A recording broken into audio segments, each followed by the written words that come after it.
So growing up, I remember a few of my parents' pet peeves. My mom, for example, hated to be poked when I was trying to get her attention.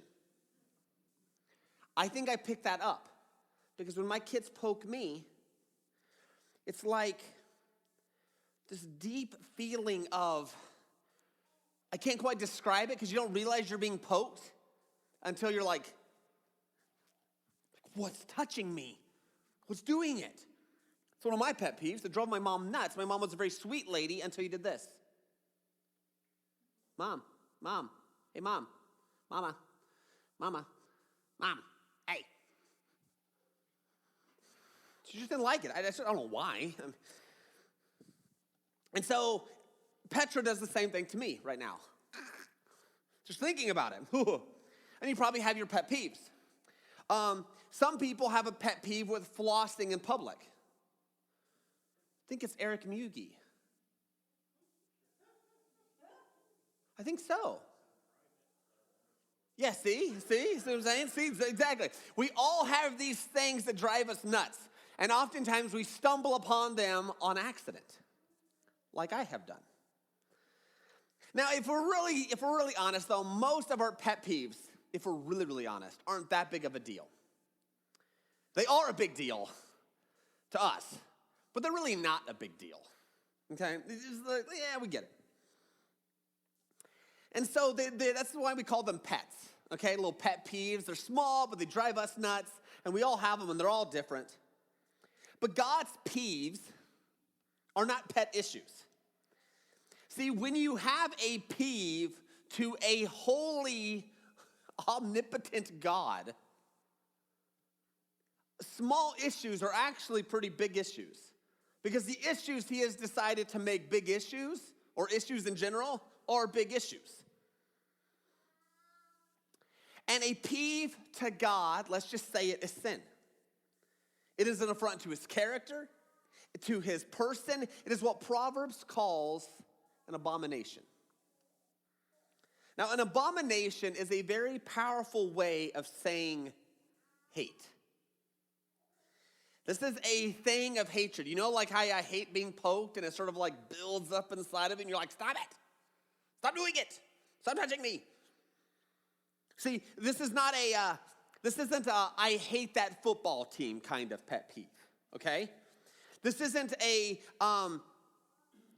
this is not a thing where we're like, oh, I just hate that team, blah, blah, blah. But really in the grand scheme of things, nah, it's not gonna kill us, okay?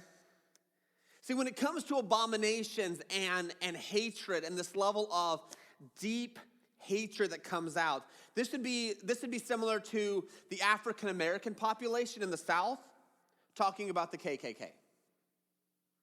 There's something deep in there where there's a sense of identity that is in conflict. It's not just yeah, but there's something serious about this. This would be very similar to, a democracy versus the Nazi Third Reich. There's just something that you just can't, it's not okay. So it'd be like God versus Satan, really. The core of their identities, where there is this thing, and that's really what we're studying here today. It'd be similar to the Seahawks and Tom Brady. Okay? Because I've heard enough of you guys whine about him to know that this is a big deal. See, there is a direct difference between the two that cannot, under any circumstance, get along. And this morning, we're going to be in Proverbs 6. And many of us in some fashion have heard about these 7 abominations of God. Those sins that we like to use that he extra hates more than the other sins. And that is generally how they're presented. But when we talk about them like that, I actually think we miss the reason why Solomon wrote this. It's like one of those verses we zero in on just what we like to hear and say, and we use it for our own purposes, and we forget that there's other verses surrounding it. And so we're in Proverbs chapter 6, and I want us to look here first at verse 12. All right, we jump to 16, but I want us to look at verse 12 and see how the writer sets up this discussion about abomination. So Proverbs 6, verse 12, he says, a worthless person, a wicked man, goes about with crooked speech, winks with his eyes, signals with his feet, points with his finger, with perverted heart devises evil, continually sowing discord.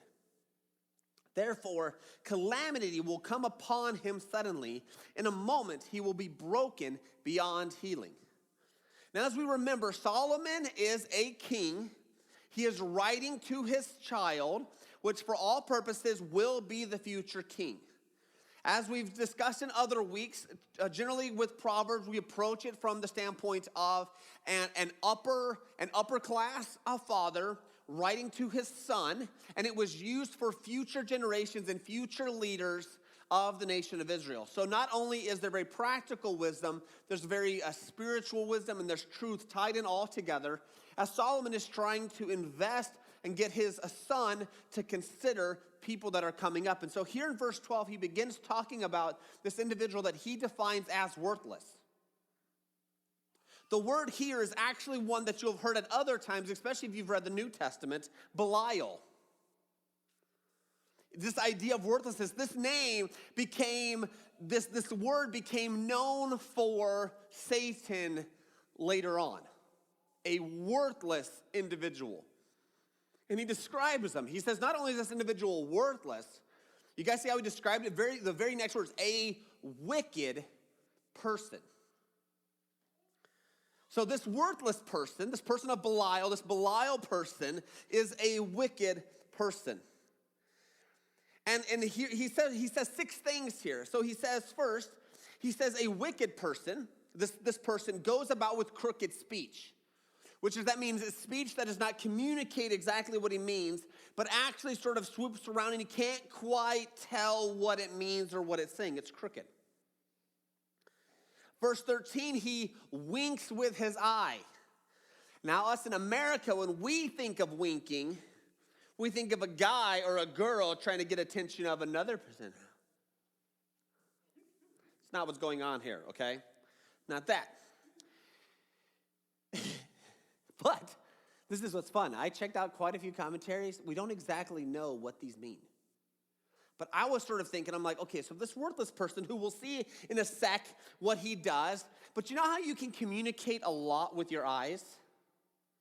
So my wife and I, and you with your spouse probably has this, this advantage where somebody can do something and you can look at another person with a neutral expression and they will know exactly what you were thinking. Yes, I think what that individual did was just as dumb as you did. You have this look. Sometimes the deacons give it to me in a deacon meeting. No, they don't. They're like, and I'm like, okay, fine. No. But if you know what I'm saying? It's that look where you can just give it across the room and be like, and people know.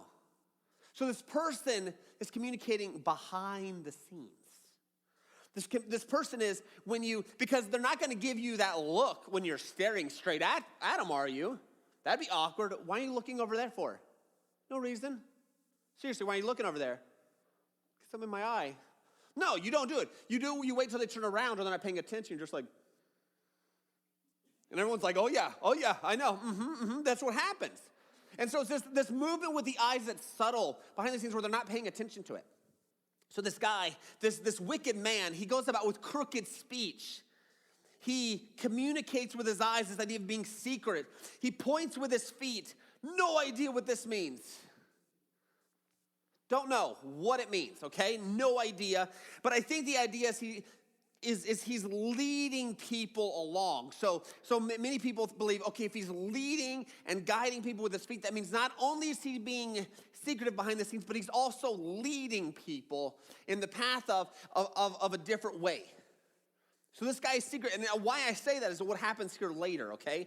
And he points with his finger. You don't just point at nobody and do nothing. No, he winks and he communicates with his eyes. He's leading people with his feet, and he points people and he gets people and he divides people. This wicked person is doing things behind the scenes. So that's 1, 2, 3, 4. Number 5 here, look at verse 14. With a perverted heart devises evil. And that's why we make the things like with the winking and the finger pointing and the feet and the crooked speech. It all goes to the point that he's devising evil in his heart. That's guiding all of this. This isn't just an accident. This is somebody with a motive. Look at the result of this. Continually sowing discord. This worthless person, this wicked man is going about sowing discord continually behind the scenes. This is a dangerous person. And for a future king, a future leader, he needs to be very aware that there are people and there will be people in Israel who want to pervert and destroy the good that's happening, and they will continuously work behind the scenes. And the proclamation that Solomon gives is these individuals are evil. They are worthless. They contribute no good to the community. All they are is dangerous. But he doesn't leave it like that. You see what he says here in verse 15? He says, therefore calamity will come upon him suddenly. In a moment he'll be broken beyond healing. And so I think the result is this is the eventual proclamation. Now, these are general proverbs. This isn't saying like every single divisive person will get his due here on earth. I know we can think of quite a few people who are just divisive all the way up until the fact they die, and we know they will get punishment there. But in general, what ends up happening to someone, the more divisive they get, sowing discord, spreading it, eventually that catches up to them. So I think it's a reminder to his son, hey, don't be this person. Because the more discord you sow, the more likely you are to get trapped in it. Because if you are constantly getting people to turn on other people, eventually they're going to turn on you. And you can't be shocked. This is what you've done for a living. You're no different. When you get up into power, it's going to happen to you because you've been teaching everybody this is an okay and acceptable way of acting. I watched a documentary on Lenin. Forgot his Vladimir Lenin. Yeah, Lenin, who started the Red Revolution and the rise of the Soviet Union right around before World War I and after, and it was so fascinating listening to this individual who all he did was sow continuous discord everywhere he went. So much so, and he was so good at it, the police, when they tried to arrest him, could not pin anything on him because he would always use other people to do the deeds for him. It just got bad. And these are the type of people that you have to be leery of. You have to be watchful of, and it's not just in government. I think we can say that there are people in our families, hopefully not, but our extended families who just seem to stir the pot. It's like, stop it. I don't think there's any problem here. Well, no, stop stirring it. We want to put them in the pot and close the lid. Stop it. They just like to cause problems during family events and things like that. They just can't stop. They just have to sow discord and come up with problems. It happens in churches. Here a few weeks ago, I got to watch a church going through a group of individuals who is trying to, for all practical purposes, start a coup and get rid of and fire their pastor. It happens. And they're dangerous.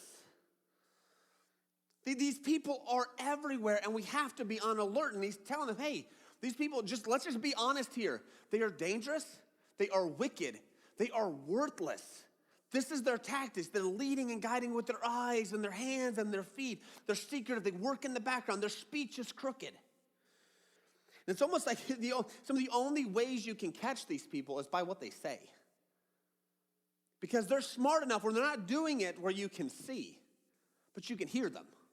And when you hear them, you have to be on alert. And so he's warning them. So this is how he sets this up. And this is really important. This is how he's setting up this abomination block that we're going to see here in a sec. This is the setup. Be on guard for worthless, divisive people. They are wicked. They are dangerous. So let's keep going now, okay? So he gave us 6 things. Now he moves in here to, okay, verse 16. All right, it says, there are 6 things that the Lord hates. 7 that are an abomination to him.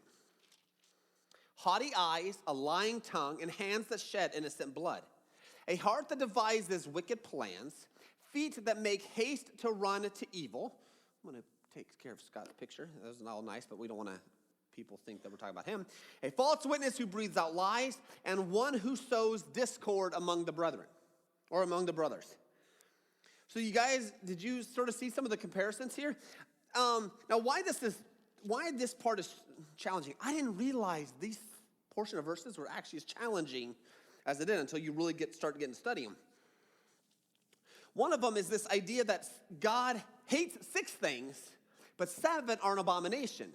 But if we think about it, all abomination means is hate. So what's happening here is like, God hates 6 things, God hates 7 things. Huh? I don't quite get it. Is God like, these 6 things are really bad, but the 7th is even worse? It's actually it's a poetic feature that is used in Hebrew writing where they would go and whatever the last one was actually the worst. It'd be, for example, when we say usually our first, not always, but we usually order our problems as 1, 2, 3, 4, 5, okay? My first problem is this. It's usually the thing that makes us the maddest. So first is this, and we usually, the first is the worst, okay? Then it goes to second, not as worst, third, there. But sometimes you've argued where you've said all this stuff, but what do you say for the last one? The big one. And so that's another way. So we use it here. We use numbers and either a build up or build down in how we communicate what's the worst one here, or what we're trying to emphasize here. So keeping in mind what he's already discussed, how this person is a wicked, divisive person, how he's dangerous because he creates problems, he sows discord. Bringing this now into these next verses, you can see what he's saying. He's trying to build up to this and re-communicate this in another way because, I mean, if we read these separately without keeping them together, this is what can end up happening to us.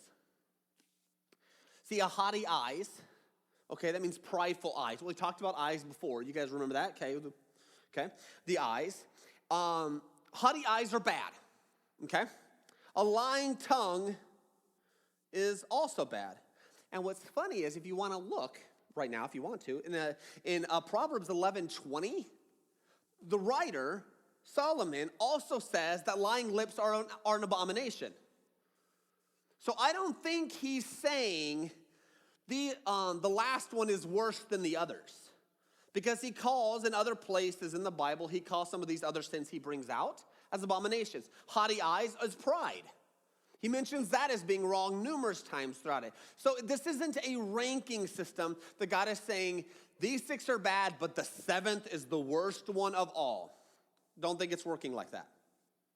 So then we got to, okay, so if it's not like that, then what's he trying to communicate here for us? What's he trying to tell them? Now, if you look, here's the other part that was fun. Maybe not fun, but okay, so look at 12 through 15 and look at the comparison here. We have speech or our tongue is mentioned in verse 12.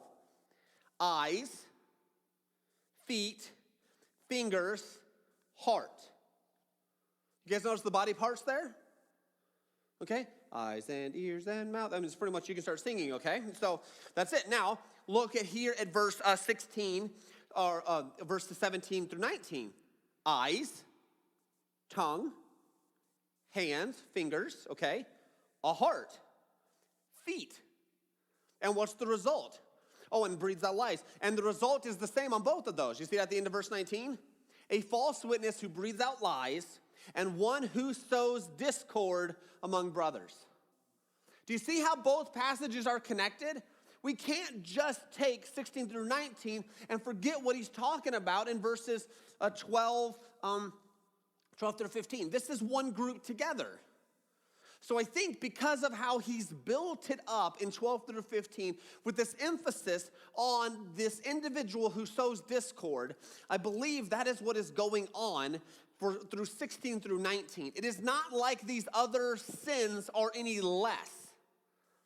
But he's trying to build up where he's like, God hates this, God hates this, God hates this. And he builds us up and he's reinforcing what he just said, that God hates people. And I'm saying people because of their actions repeatedly. He hates that they are sowing discord and ruining and destroying wholesome organizations. They are dangerous and worthless because not only are their actions causing problems, but at the core of their being, they devise evil continuously. See, verse 18, a heart that devises wicked plans and feet that make haste to run to evil. Remember, this individual is not just sinning himself, he is bringing other people in on it. This person is a danger, and he was a danger to the nation of Israel that a king had to watch out for. And we have to watch out for him as well. And so I think he's building up to that. Building up to this idea where a false witness who breathes out lies. I mean, think about that.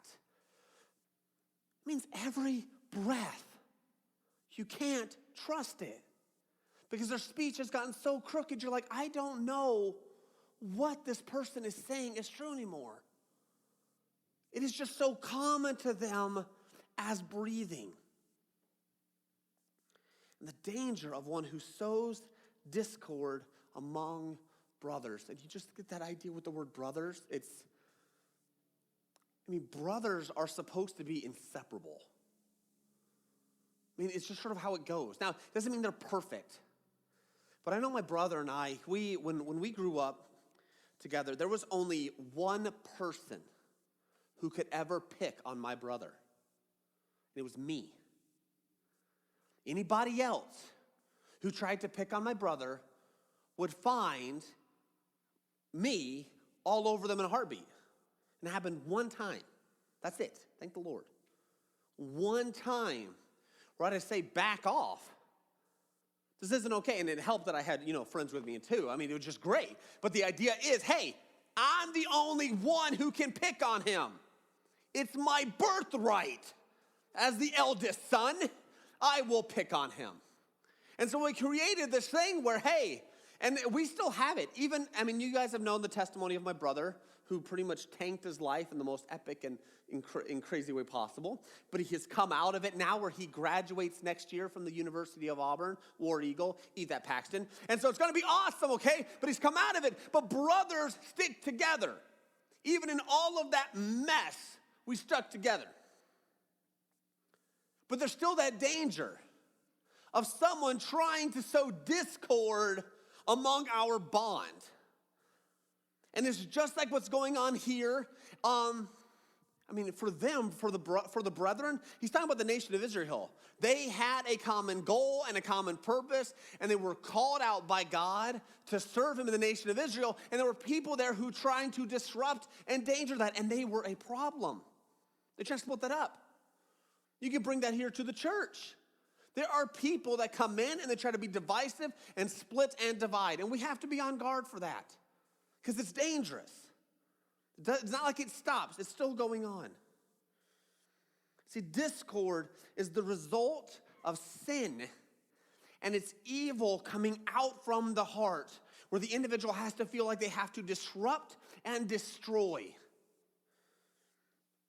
Now, Look at, I just thought this was a neat way to compare this. So if you guys could turn into the New Testament to John chapter 17. John chapter 17. So Matthew, Mark, Luke, John, Acts, Romans is too far. But John 17. I've been studying the theology of God and the nature of the Trinity and their connection and their unity. And I think this is why there is such a harsh reaction to an individual that sows discord. Okay? I think that is why there is such a proclamation about the individual that is trying to disrupt and destroy. And look at John 17. I'll set this up. Look at verse 20. This is a prayer that Jesus is making. And this is part of it. You guys can read the whole part. But this is one of the parts that he says here. In verse 20, he says, I do not ask for these only, but also for those who believe in me through their word, that they may all be one. Just as you, Father, are in me and I in you, that they may also be in us, so that the world may believe that you have sent me.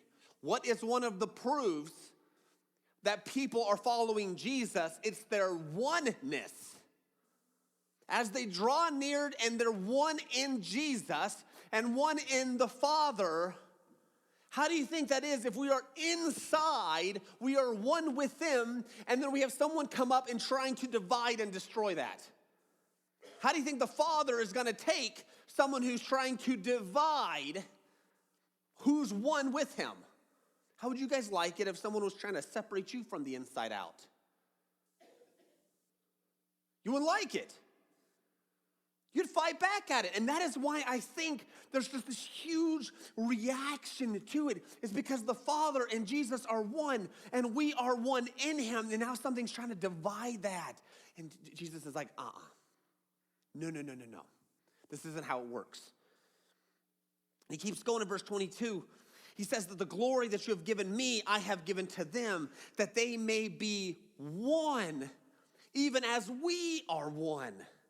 I in them and you in me, that they may become perfectly one, so that the world may know that you sent me and loved them even as you loved me.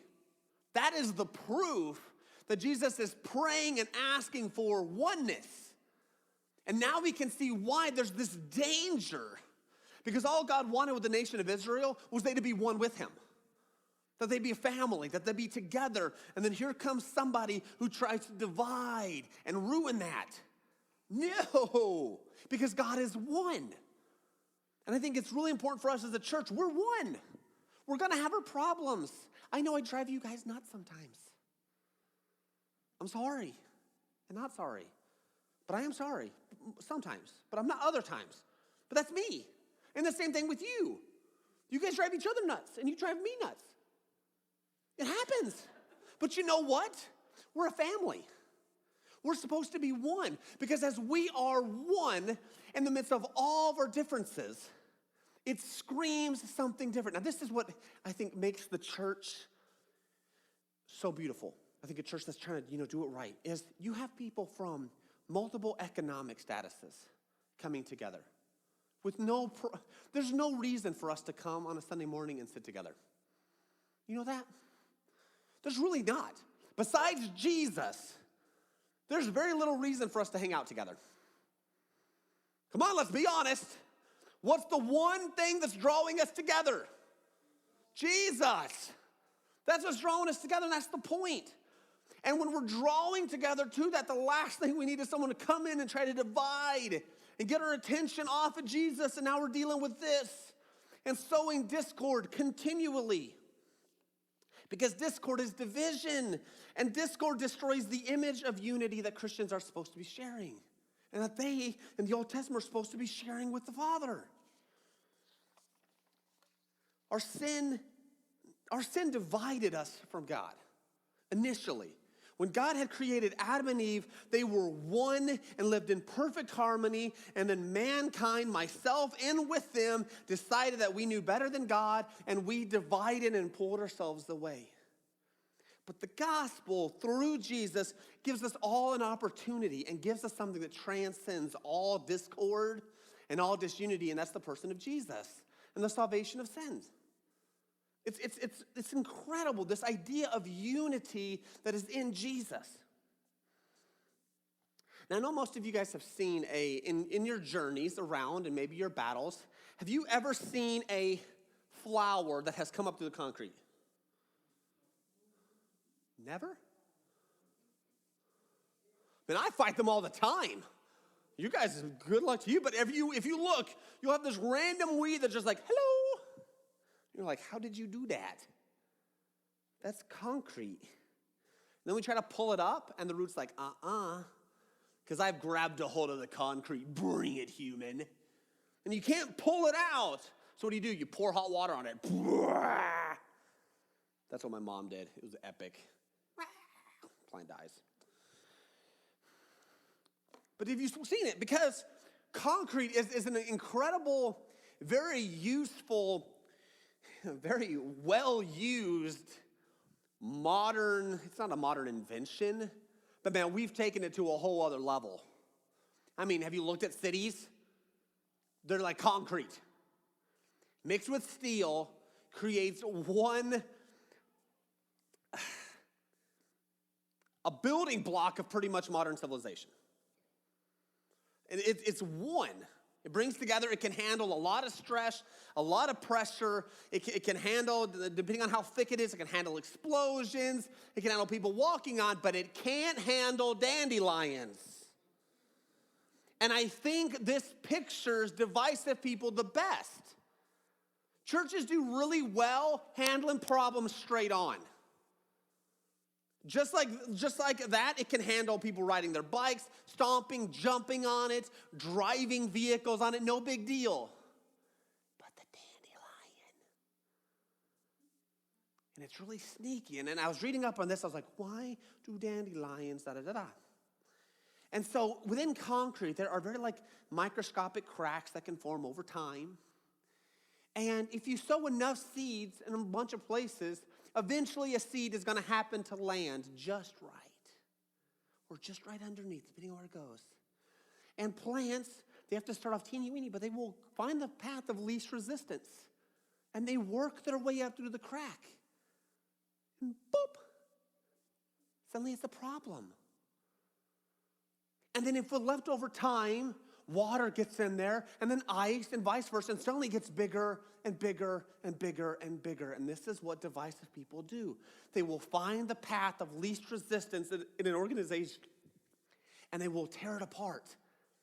And if we don't take care of it, as soon as we see it, it just gets bigger. So division is dangerous. And so we have to, one, don't be that person that sows discord. And secondly, don't let that person sow discord if they're trying to sow discord to you. Stop it. Right then. No, we're not doing this. Does it go anywhere? Well, but this, and that. No, we're done. This isn't right. And that includes with your family members and with churches and your work. Don't be that, because unity is the mark